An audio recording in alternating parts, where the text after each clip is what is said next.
If you're listening to this in real time, February to early March 2023, then you're in time to register for the Short Form Funnel Summit. It's completely free March 3rd through 6th, and it's audio only, which means you don't have to spend a whole bunch of time on social media or staring at a screen. What we're really doing is sharing words from experts to help you have short form video that converts potential followers into subscribers on your email list and sales for your products, which is what we really want at the end of the day. We're going to be talking about TikToks, Instagram Reels, YouTube Shorts, Facebook Reels, and even short form video on platforms like Twitter and LinkedIn that get a little bit neglected and ignored. If you know you're going to be busy that weekend, or if you know you want a little more support, there will be an option to upgrade to an all access pass, and the price will go up closer to the dates. So if you know you're going to want to get that, get it as soon as possible so you can save it. All of those links are in the show notes, or if you need a little more info, you can DM me on Instagram over at Brittany Verlenich. Hello and welcome to the Social Media Magic Podcast, the perfect podcast for TPT sellers, teacherpreneurs, and teacher business owners who consider themselves to be introverts. Each episode shares all kinds of ideas, tips, tactics, and strategies to help you make more sales and grow your community on social media. Without further ado, let's get on to today's episode.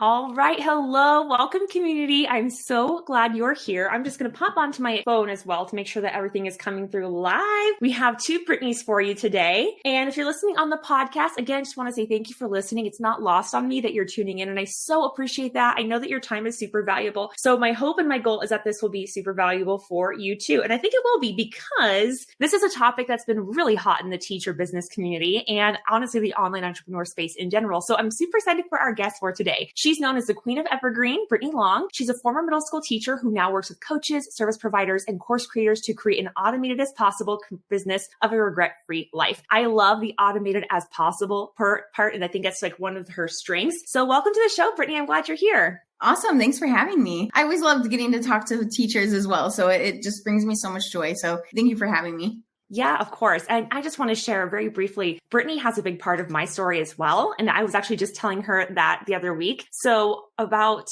5 years ago, I guess maybe a little under that, I was so burned out on my first year of teaching. And I don't know if you guys can all relate to this. I know some people wake up when they're 5 and know they want to be teachers. That was not me. I loved playing outside. I loved pretending I pretended that I had a hotel in the back of my house and I would walk kids over and check them in, which is really funny because then I ended up studying tourism and hospitality. So fast forward, I ended up in a teaching job. After the first year, I felt like, oh my gosh, I made a huge mistake. This is not where I belong. I love kids, but I hate the rigidity of the classroom. And everyone told me, give it 5 years. You're just new. And I said, okay, well, I kept giving it and I was like, it's not getting better, but maybe I just need a different position. So I tried a different subject. I tried a different grade. I tried all these things I thought it could be. And until I had the perfect teaching job, my last year teaching STEM, and I was like, all right, if this ain't it, then it ain't it. But Brittany is part of my story because I came across her blog, Life After Teaching. And that honestly was like, life after teaching. Okay, I can resonate with that. What does that look like? What are my different career options? Maybe you've thought of that too. And so then I couldn't find a job really that aligned with everything I like to do. And so I just said, you know what? I'm just going to try things out. I have a lot of travel experience. I'll start a travel blog for teachers. So it's just really funny that Brittany was that part. And then later on, I actually hosted, I don't even know if she remembers this. I hosted a training in her Facebook group for teachers who wanted to start a travel blog. And so that's been a part of my story too. So it's just so cool. And then last week I was at her retreat and I just feel like honestly so grateful for her and the fact that we've become friends. At least I consider you a friend. I consider that too. I'm so glad you do as well. Yeah. So I just think it's so cool. I'm just so grateful for her and what she's done for teachers. She has such a big heart in her group, by the way. If you're still in the classroom and you're considering other options or you're not sure if you want to do this thing full time, her group Life After Teaching is a great resource. Okay, let's dive in. Are you ready? I'm ready. Yeah. Okay. So I have a whole bunch of questions, as I was telling you before. I don't expect you to answer all of them, but that's okay. We'll just get through as many as we can. And of course, you're welcome to go follow her on those socials, and her Facebook group is fabulous. So you can go learn more from her. So let's start with the basics. What exactly is ChatGPT? That was like one of the big questions, is like, I don't even know if I understand what it is. So it's artificial intelligence, and it's artificial intelligence done in a way that it is incredibly intelligent. So we've had AI in the past. You may have used it on Jasper or Copy AI or something like that, but the level at which we can use it with ChatGPT is light years ahead of what we were able to do with it before. So as before, you would put something in, it wouldn't give you exactly what you wanted, but you're like, oh, okay, this is a starting point. With ChatGPT, you can put it in and then say, okay, I like that, but I also want you to tweak it and make it sound more professional or make it sound more friendly. Or one thing that I did recently, it was like a homeschool curriculum for a third grader. And so I said, okay, this is what I want. I want you to come up with 3 lesson plans per week for the next quarter. And then I want you to make it age appropriate for the third grader. But also let's make sure we're spending time outside and we're using real life applications. And it did it for me. And then I said, okay, now I want it as detailed as possible. And it did that for me. And so it went really in depth with what I was asking it to do, to the point that I could take that as a teacher, or as a former teacher, knowing what I know about education, I was able to take that, make tiny tweaks and think, you know what? I could use this almost as is for what I'm looking to do with it. And so it gives you a lot more of what you want a lot faster than we've seen from artificial intelligence in the past.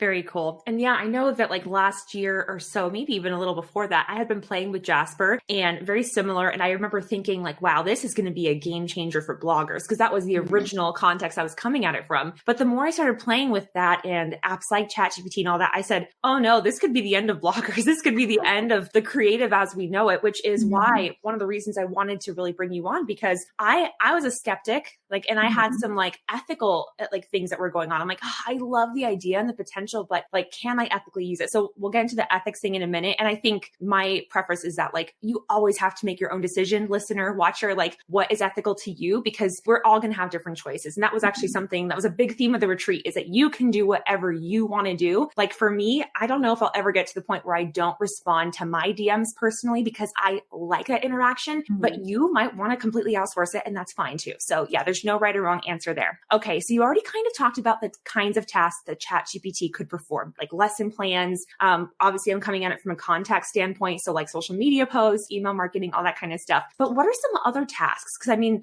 I know that when you hear this from like, okay, if I create digital products or resources, they might be getting kind of worried. Like, will I even have a place in the market in a year or two? So what other kind of tasks can ChatGPT do for you? So one of the things that it's doing for me right now that I am really loving is that it can create email responses for you. So I love when people email me. I love responding to them. But every once in a while, I'll have responses where it's like 100 in a day. And that is a little bit overwhelming to me, or a lot overwhelming, I guess, if we're being honest. But I don't want people to stop responding, because I love having that communication. And so one thing that I've set ChatGPT up to do for me is with Zapier. So it connects ChatGPT, Zapier, and my Gmail account. So Brittany@winwithsystems.com. So it's actually from my domain, but using my G Suite or Google Workspace. And so it will create a draft email for me. It'll analyze the email that gets sent in. It will create a draft response using my tone, my voice, my language, and then it saves in the draft folder. So then once a day, either me or someone on my team, if I'm feeling overwhelmed, can go in and just respond to those using the foundation that's already created, and then just tweaking it. And again, it's still something that I would say, it's still the sentiments that I have, because I've created the prompt in such a way that it does that without me starting from scratch every time and looking at a blank screen every time. And that's been one of the most helpful things for me recently, to be able to release some of that extra pressure that was on myself. And it's been helpful in giving me the momentum to say, yes, I'm going to continue to email off, very often and get all these responses, because I know I can handle it now. So that's one of the things I've been doing with it recently that I love. I love that you talked about momentum and building that habit, because I think that one conversation that comes up a lot, honestly, in the online entrepreneur space in general, is consistency. I have a love-hate relationship with that word. I'm sure like all of you guys do, is like, we know inherently that consistency in tone, consistency in content creation, that's super important for someone to build a relationship and a connection to you. And also algorithmically, if we talk about tactically, it's important for that too. But it's almost like deflating sometimes, because you're like, oh, I don't know if I can be consistent every day or every week or whatever. Yeah. But it's really hard, especially when you're still in the classroom full time or you still have a full-time job. It can kind of feel like you're never going to get there. So I love the potential it has to reduce some of that stress. Also, I'm just going to say, because I am watching on my phone too, if you are live, feel free to ask other questions too if we don't get to yours. Because even if we can't answer it now, like I'm sure that, I can get an answer for you later. Yeah. So I think definitely potential is amazing here. So right now, ChatGPT is free, and this might not be something so no pressure. But do you happen to know how much will it cost when it's not free anymore? And or do you have any experience, or have you heard anything about that? I did look it up, but I couldn't find anything definitive. Yeah, there's nothing, at least from what I can tell, so I know people that have gotten access to the paid version, but mine does not have access to that yet. And so I know that the paid version is out there. People are enjoying it, but I'm not one of the ones that it's rolled out for yet, though I imagine that'll be coming soon. I will say that for me personally, I would be willing to pay upwards of $1,000 a month because it's already made me more than that. I would ideally like to pay no more than $200 a month, or even $97 a month. But if they came out and said, okay, it's $997 a month, I would say, you know what? I can make that money back plus quite a bit. So I'm okay with that. But I don't think that it will be anywhere close to that high. I think it'll be probably closer to where Jasper is, which I think is around $197 right now. Okay, I heard from miles away, everybody's eyes pop out of their skull thinking $997 a month. What the heck? No. Yeah, I don't think it will be that. But I just wanted to share because, a lot of people I work with, they're like making maybe a few thousand a month, like if they're at that point, right? And some of them are not. And that's okay. By the way, I don't want you to feel like this isn't for you. I mean, maybe if it doesn't apply right now, it's still good for you to hear it, because we all know as teachers, former teachers, we have to learn something several times before our brain finally accepts it, right? I heard about ChatGPT, no lie, probably 60 times before I finally said, all right, I will try it. And I was so resistant. And then I did it. I'm like, oh, this is pretty amazing. This is coming for us. So yeah, so I totally understand that's where you're at. But when you think about the ROI though, hiring, obviously I'm a service provider, you're a service provider, you hire that. Even if you're paying hourly, you can easily pay someone $1,000 a month, you know what I mean, to do content creation and stuff. And so this kind of gives you the staff of 4 or 5 people just because of the amount of work that you can get done in such a short amount of time. And that's why I think it's been such a game changer. I actually just sent an email about this, about how I wrote 14 emails in 1 hour. I've never been able to do that. And the other skeptical part that I heard people saying, and so I want to address this really quickly because she was talking about in her tone of voice, you guys, it was freaky. I got it to use the words, hey girl, on its own. It started doing it on its own. The oh my gods, the really, even the using letters multiple times. That's how I talk and that's how I write. I read it and I could hear it in the Southern California dialect. Honestly, it was really weird. So you can train it to sound like you, which is just so weird. Okay. So this was a really big concern. I work with a lot of bloggers, people who have blogs for content marketing. So one concern, people are like, that sounds so cool, but I heard that Google will derank your post or not prioritize it, or that you'll get hurt SEO points if you use it. Is this true? And if so, is there a way to alleviate that? That's what I've heard too. And I've seen people say, oh, ChatGPT is going to add this, basically a pattern. Almost like when you're taking a picture, it has something in it, like this metadata that lets anybody, trying to buy it or use it know that it didn't come from their camera, it came from yours. It's kind of like that.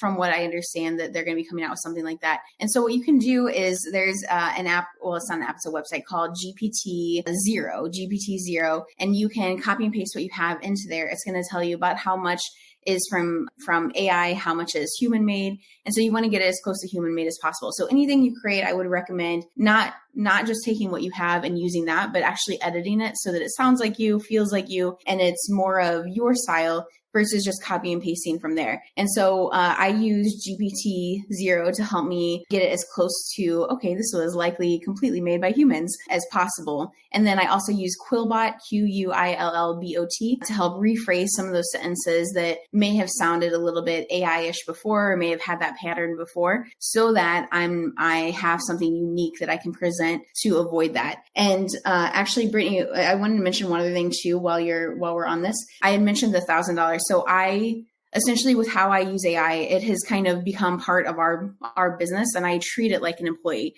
because of how often I use it and how much I use it for. And so we have, it can create scripts for me for TikTok. It creates headlines, blog posts. It can edit the blog posts that I created.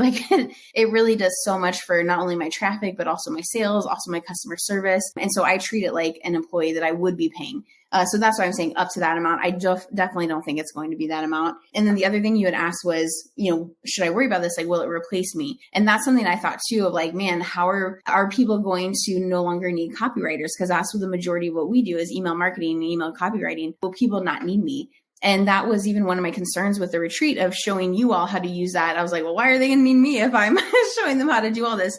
But at the end of the day, it's helped me so much. I was like, I can't not tell somebody about a tool that's going to be so useful to them. And so the way we're approaching it is, I don't think this is going away anytime soon / ever. And so instead of being afraid of it, I'm just going to lean into it and create the kind of things that it's unable to create, the kind of things that have that human touch to it. So how can I take what AI is creating and add human experiences or human touch? That's the kind of stuff that I'm looking to do and be paid for, because I know that's something that AI, at least at this time, can't replace, is like that human side of it.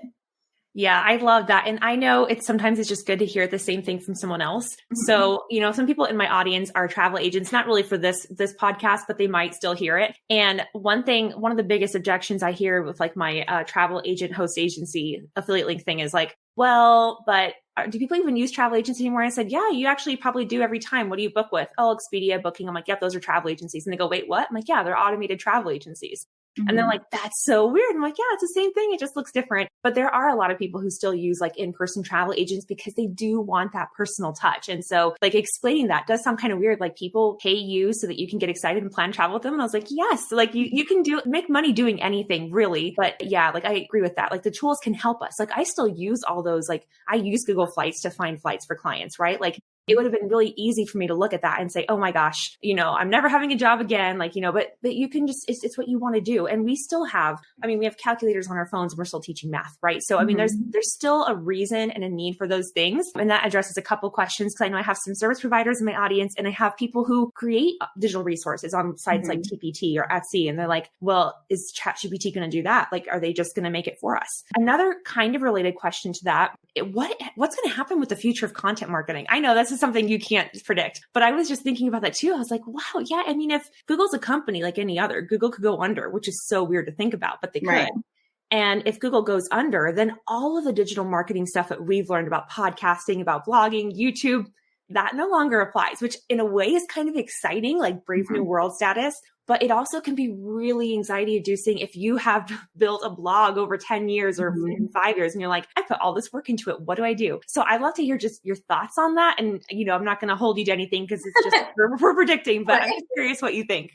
So I think that there's always going to be things changing. And think about it, like when the internet came out, I was watching a video actually recently. It was like 1994 and people were like, what even is internet? And emails, we're going to send emails. Why wouldn't I just write a letter? And so I think those things are always changing, but I really do think we're on the precipice of like that next big change in how the world is. Like the internet completely changed the world. And I think we're about to see AI do the same thing. And so as far as like, what would that look like? Or, what should we plan for? I always think it's important to have a business that has multiple legs to it. So a lot of times folks will put all their eggs in one basket, whether that's social or podcast or whatever it is. And it's like you're trying to sit on a unicycle. And so you might be wobbly, and especially if you're just starting out. And then if you take that wheel away, you can't go anywhere. And so it's important to have multiple wheels or multiple legs to your business so that you are more stable, so that you can move around without worrying about what happens if one of these go away. And so that's one of the reasons I talk about evergreening everything, so that you have that social piece, you have the emails, you have the podcast, whatever it is, and then repurposing everything that you can using AI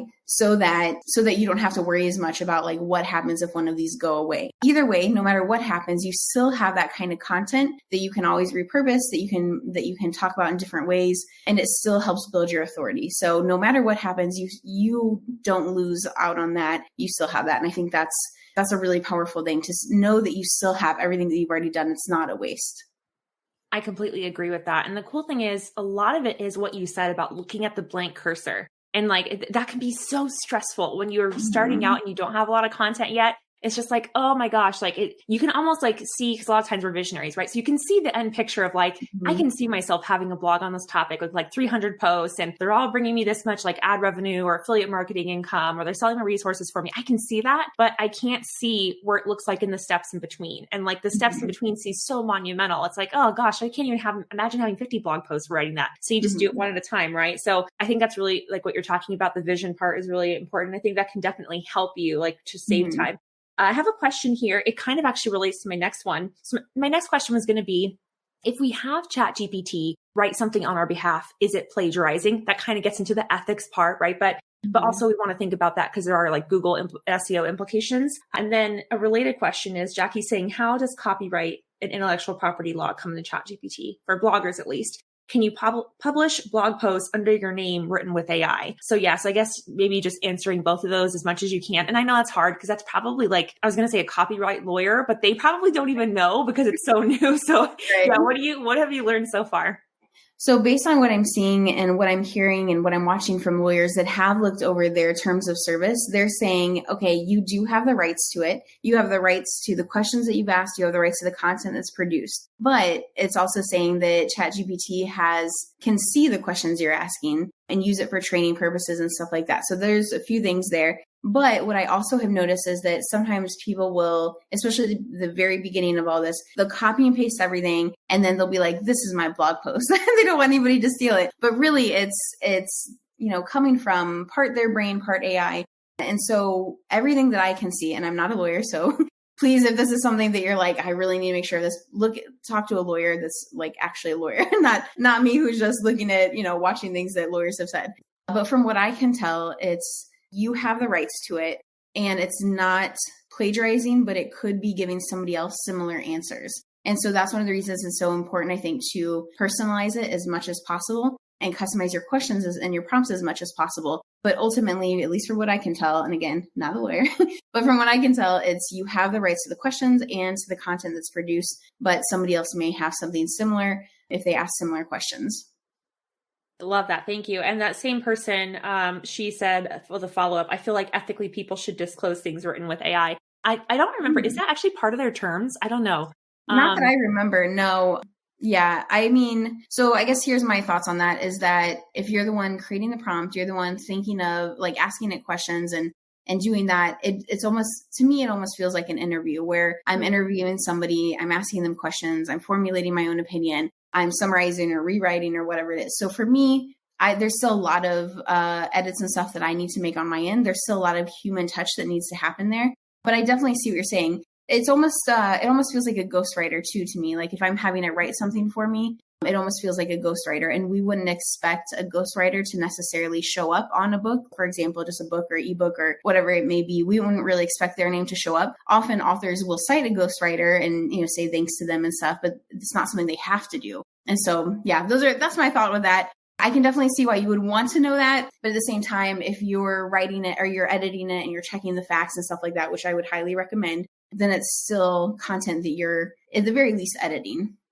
Yeah, I second on that, checking the resources. So I just was playing with it last week, right? Playing. And I feel like that's how I best learn is just experimenting and seeing. So last week, I put in a prompt asking for 20 teacher travel grants. And I said, please list a description of each in a paragraph. Please list a link for reference. And it actually gave me like clickable links and references. So I just think like from a blogger perspective, even if you don't use it to actually write a blog post, I just saved 3 hours of time. Like, just to like search through all those and like find the links and put them in and say like sourcing this, like, wow. Now I did have to go back and check because I believe like the information it comes up with, some of it is older, like, and one of them was like from 10 years ago and that grant application is no longer around. But I mean, still like editing a couple of things that saved me so much time to where I might've had to pay. Now I can see why if you're a freelance writer, researcher, that could be a little alarming. Like, oh no, like that's like Brittany wouldn't pay me anymore if I did that job for her. But if you did do that job, you could use ChatGPT and then do 3 times the amount of work and then get paid more. So I think it's one of those things where we can just choose to fight it or we can choose to integrate it. And I will say personally, I was ranting at some retreat that I was recently at for something else. And I was just like, But it's just so hard because I love to write. I love the creative part of it. And I was just like, why are we automating this? This is the fun stuff. This is the, like, writing comes from the heart and all that. But like, and yes, I would say yes. And not all of your content necessarily has to be super hyper creative, which I know, a gasp, right? But it doesn't. Like, some of it really is just like, you have a formula, you pump it in, and then you could even rewrite stuff that you have. So like, this really blew my mind. I put in like some social post captions, and I specifically said for a Facebook group. And it gave me like several different posts based on copy that I inputted, which was my original input, my copy. I put my copy in, and it spit out 20 other posts that basically say similar things. So it's my words, it's my tone of voice, it's my message, my offers are all in there, and it saved me time. So it's like, I can hear what people are saying, but on the other hand, it's kind of a gray area too. By the way, Google's already using our content. I don't know if you guys have noticed. When you do like a Google search, they'll have a snippet of your information. So technically they steal your content without licensing and then keep them from clicking on your stuff and getting ads and affiliate marketing revenue. So I'm just saying that, like, companies are always going to look out for their best interests. And so you just kind of have to decide like what is right for you. Oh, I have another question. Can ChatGPT help find good SEO? I don't know what you mean by find good SEO. Do you mean like keyword research if you're watching? Because SEO is kind of like a greater practice, but maybe if you can refine your question. But what did you do, Brittany? Have you done anything with SEO for ChatGPT?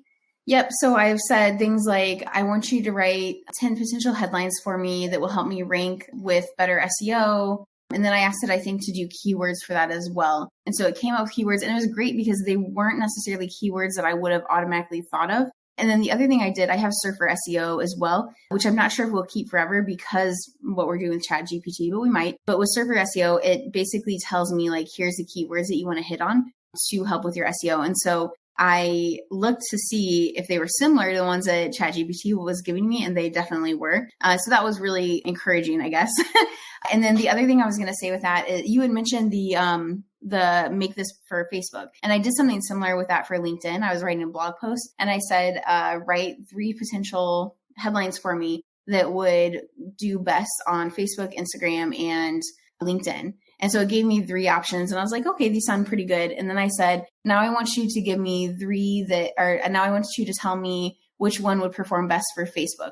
And it gave me which one would perform best for Facebook. Then I said, which one would perform best for LinkedIn? And it gave me a different one. And I thought that was really interesting because they are such different platforms. What's going to work on Facebook isn't necessarily going to work on LinkedIn. And that gave me insight. Even if you're just using this for insight, it gave me insight on how to tweak my copy for LinkedIn that I didn't have before. So that was something that was also really helpful.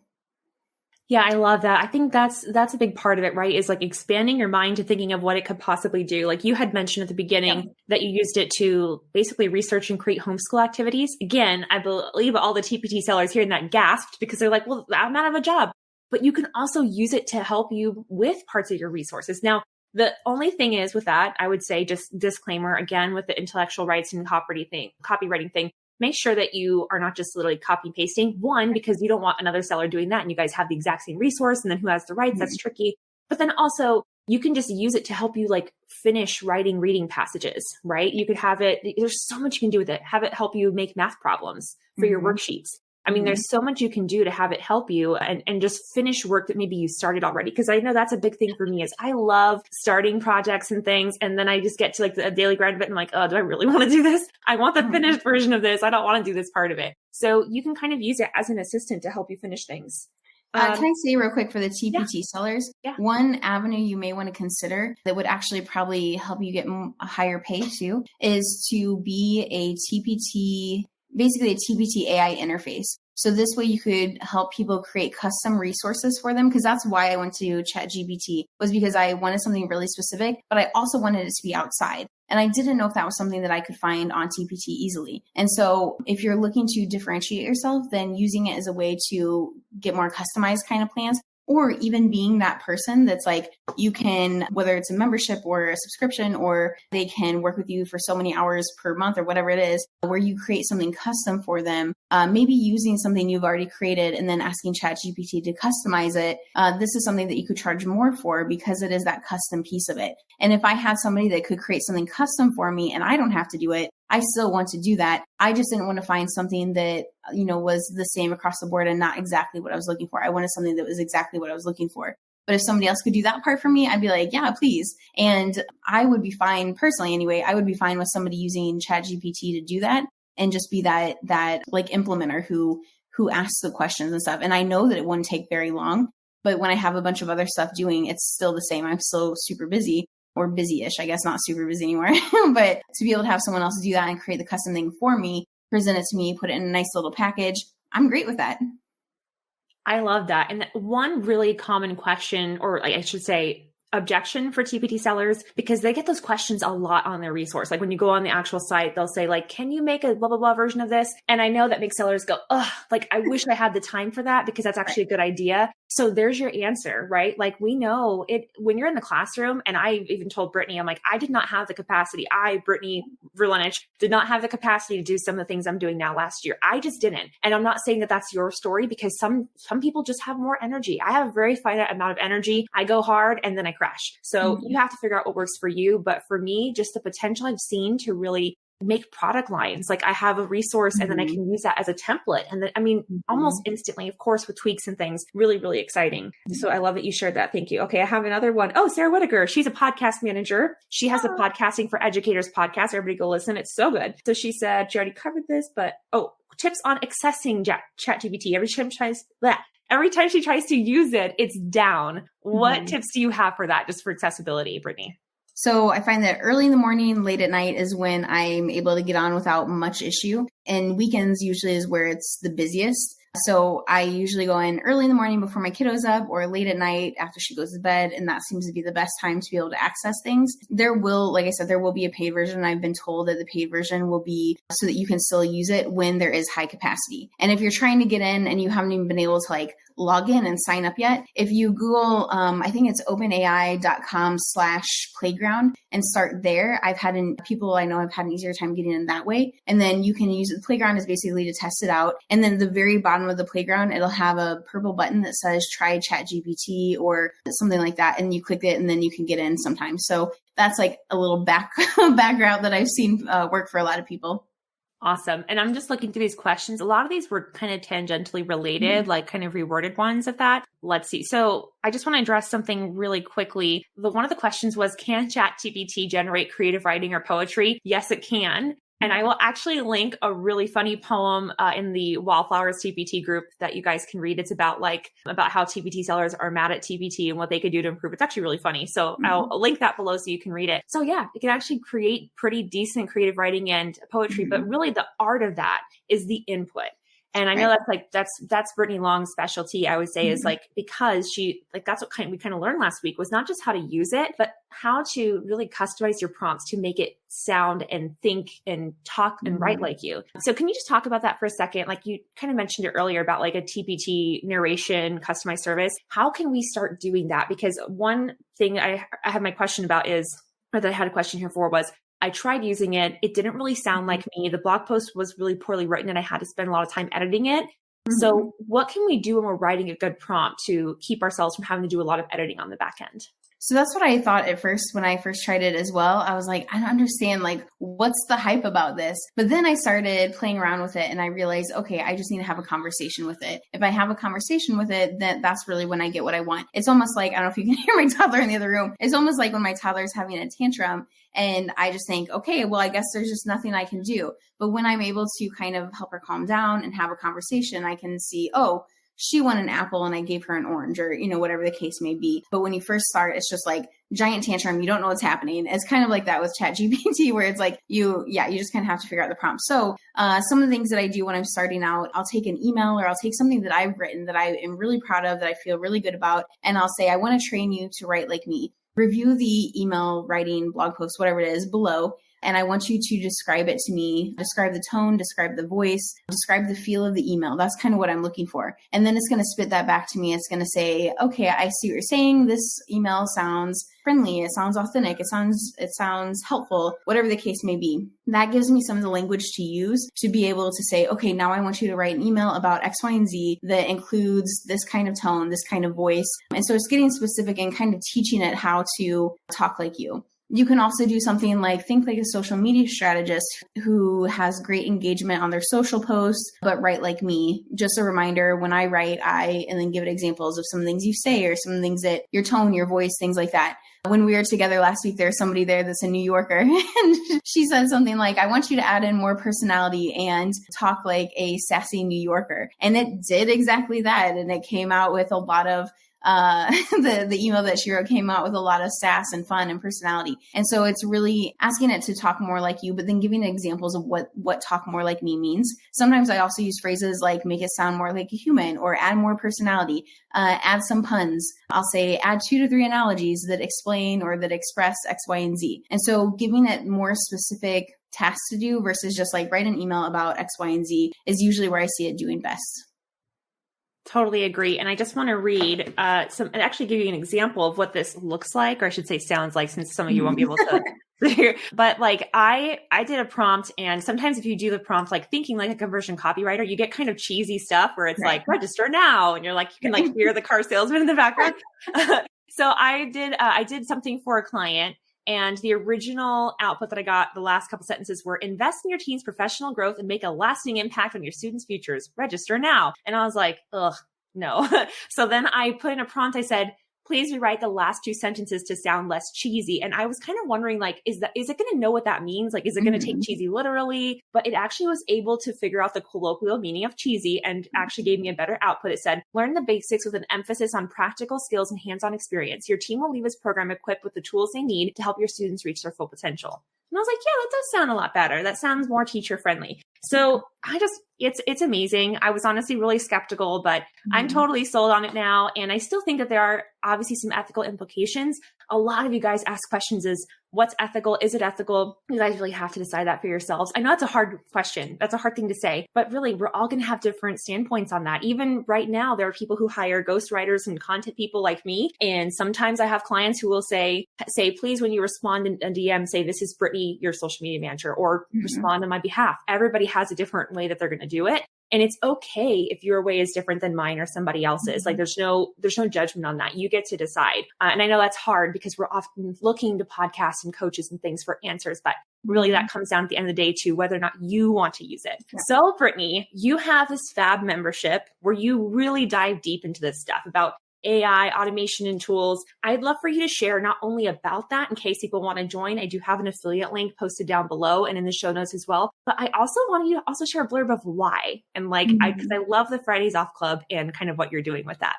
Yeah. So years and years ago, probably 5 or 6 years ago now, I had a cancer scare. And this was actually when I was teaching still. And it like totally rocked my world and terrified me and stuff like that.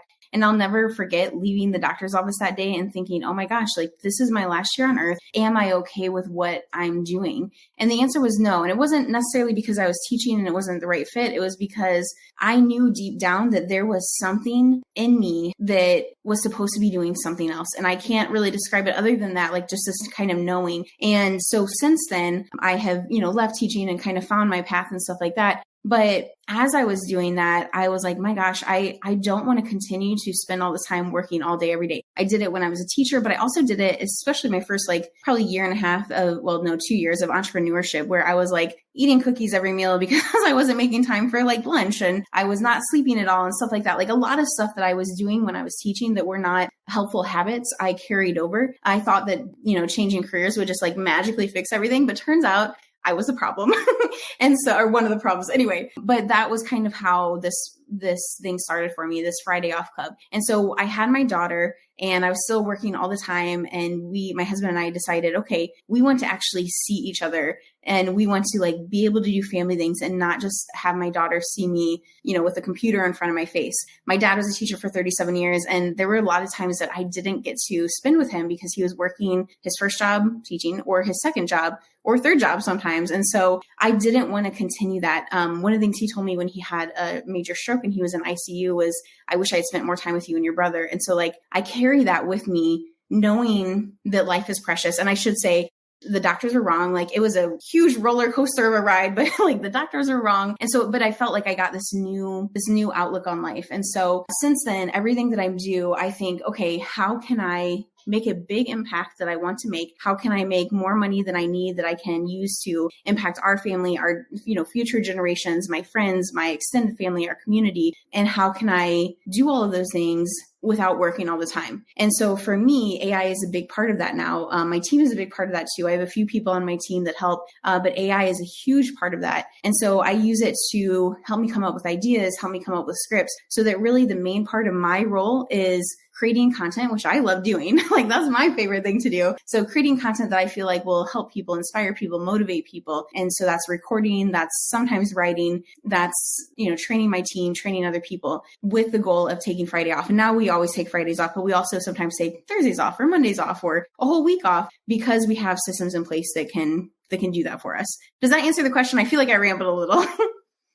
No, it's really good. I think it's so good to hear the story because a lot of times people just like focus on the strategy, the tactic, and it's good to hear the why. Like I realized even when I'm talking to people, they're like, so you just quit teaching just because you want to travel more? And I'm like, yeah, because we have a great big world and there's so much to see. And why wouldn't I want to get out there and have my future kids see that? Right. Mm-hmm. So when we tell the story, I think it just paints that whole picture and also shows the motivation. So do you mind like sharing a little bit about your membership and like how you can help people with ChatGPT specifically and other automation tools? Yeah, of course.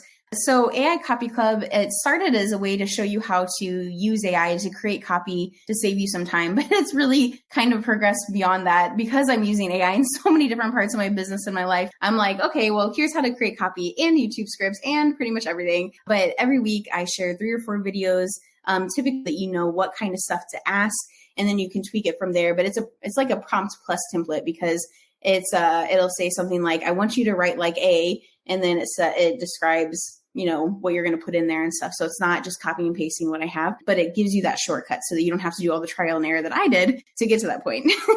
So we have all that in there. And then I have some personal ones as well, like creating a custom meal plan. So I have type 2 diabetes. So not only do I need to have something that's gluten-free when I'm looking at meal plans, I also need gluten-free, low carb, low sugar, high protein, just this massive list. And it is impossible to find an actual recipe book that has all those things because it's just so much. And so, but I asked it to create like a 7-day meal plan for me with all those specifications. And I said, I don't like fish, so don't put any fish in there. And it did it for me. And then it gave me an ingredient list. And so I cover all of that stuff, not just like your business type things, but also some of that life stuff as well. And then we continue to add on more. One of the questions we ask when you first join is, what do you want AI to do? Like, what do you wish that it could do for you? And then we create videos based on that as well. So we try to answer as many specific questions as we can. And it's $9 a month. I wanted to make it super, super accessible for everybody because as a teacher, I've seen how much easier it is for people that have access to the kind of tools that help you get ahead and not have to work all the time. So that's what we do in there. Like I said, I upload videos every week and just try to make it as helpful as possible so you can take it and run with it. I love that. I don't know if you caught that, but even if you're not out of the classroom yet, or you're like, this is still a part-time gig for you, you can use it to automate your teaching. Right. Oh my gosh. Like, I wish I would have had this the first year when I was learning about organizing data. Oh my gosh. I wanted to put a fork through my eyes. I was so sick of dealing with Excel sheets and stuff. And just to think how much easier this could have made it for me and for other teachers like you. So I'm super excited. I think it's really generous of you to only have it for $9 a month. I think you just pour your heart. Everything I bought from you has just been so good. You are one of those people who really cares about people and their success. It's just so evident. And so I really want for everybody to go follow you. Even if you don't buy the membership, go follow her, see what she's doing. Where can people come and find you and follow you?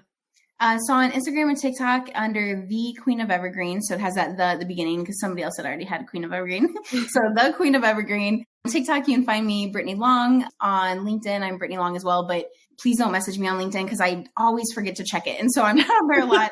And I don't want you to think I'm ignoring you. So you can also email me, Brittany@winwithsystems.com. Our website is winwithsystems.com. And I said YouTube, LinkedIn, Instagram, Facebook, we have the Friday Off Club, which is our Facebook group. So find me in any of those. I'd love to meet you. Especially, I always have a heart for for teachers and former teachers as well, because I've been there and I know what it's like. And I think whether you're doing TPT stuff or not, it's fantastic. It's so important, I think, to have that outlet outside of teaching. And so kudos to you. I think that's wonderful. Oh, thank you so much. And thanks for coming on. I so appreciate it.